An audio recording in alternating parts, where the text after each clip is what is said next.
अस्सलाम वालेकुम बेटा। आज आपका फर्स्ट लेक्चर है इस वीक का मैथमेटिक्स का, क्लास 8 का।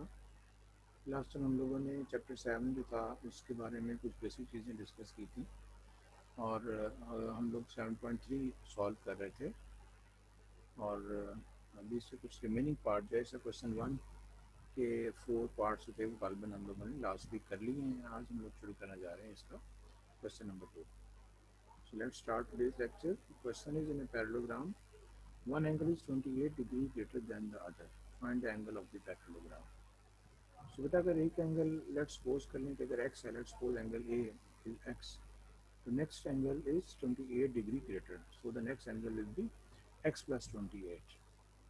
So if we add these two angles A and B, we will get 180 its sum because they are conjective angles. So by putting the values of angle A and B, that is x and x plus 28 is equal to 180. And just by solving it, we will get x equal to 76. So it means that measure angle A is 76 and definitely measure angle B will be because it is equal to x plus 28. So 76 plus 28 we will get 104. And also measure angle C is opposite to measure angle A. So both A and C are same, which is equal to 76, and B and D are same, which are equal to 104. In question number 3, we have a different statement. It says if one angle of a parallelogram is 4 times greater than the other, that it means if one angle is x, let's suppose angle A is x, then angle B will be 4 times greater. That means it will be 4x. Then because A and B are conjective angles, so just by adding these two angles, measure angle A plus measure angle B, we will get its sum 180 because they are conjective angle. By putting the values of the angle x and 4x, it becomes 5x, and by dividing by 5 we will get x 36. And also measure angle B is 4 times of 36, that is 144. Again angle A and C are opposite, are congruent, which is equal to 36, and B and D are also opposite angle of parallelogram and also congruent, and which is equal to 144.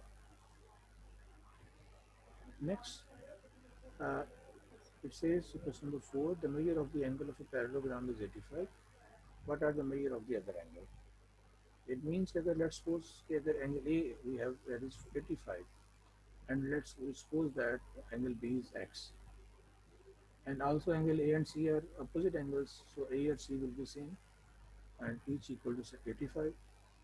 And if we suppose here angle B x, and then by adding angle A and B, that is 85 and x, we will get answer equal to 180 because of conjective angles property. And by solving, we will get x equal to 95, which means angle B will be 95, and also measure angle D, that will also be 95 because it is the opposite angle of the parallelogram. Here in question number 5, we have two angles, angle X and angle Z, and we have to find the find the angle W. Because X and Z are opposite angles, and opposite angles are definitely they are congruent or equal. So by putting these angles equal, 4a minus 40 is equal to 2a minus 8, and solving them, we will get the value of a. Here by mistake it's type x, so angle A is we will get the answer A is equal to 16, not x. So by putting these values of A in measure angle x, we will get its answer, that is 24, and also measure angle Z will also be 24 because it is opposite angle. And now we suppose the measure angle W as because we have to find it, and if we add W and X, we will get 180 because they are conjective angle.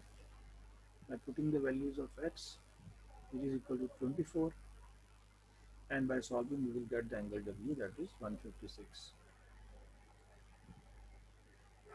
Here we have multiple choice question. They are given at the end of your chapter in your review exercise, and we have discussed in detail.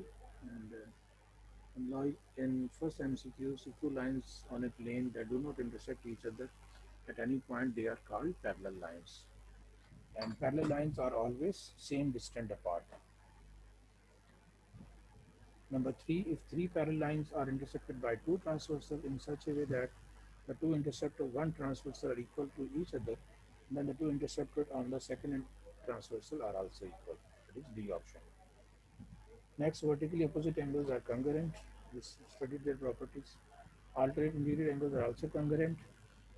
And number six, a closed plane figure with three or more sides, straight side is called a polygon. Number seven, a special type of quadrilateral whose pair of opposite sides are parallel, that is called a parallelogram. And any connected part of circle is called arc. A line segment whose end point lie in the circle is called chord. An extended chord, a straight line cutting the circle at 2 points is called secant. A region bounded by two radii and the arc lying between them, that is called sector of the circle. And 12th, a straight line that touches the circle at a single point is called tangent. And the last one, a region bounded by the chord and the line between the chord's end points, that is called a sector of a circle. Sorry, segment of a circle. And this is a homo segment. You have to solve it by yourself on your rough copies. So today we have completed our chapter number 7. Next, inshallah, we will revise the first chapter of this book, that is sets.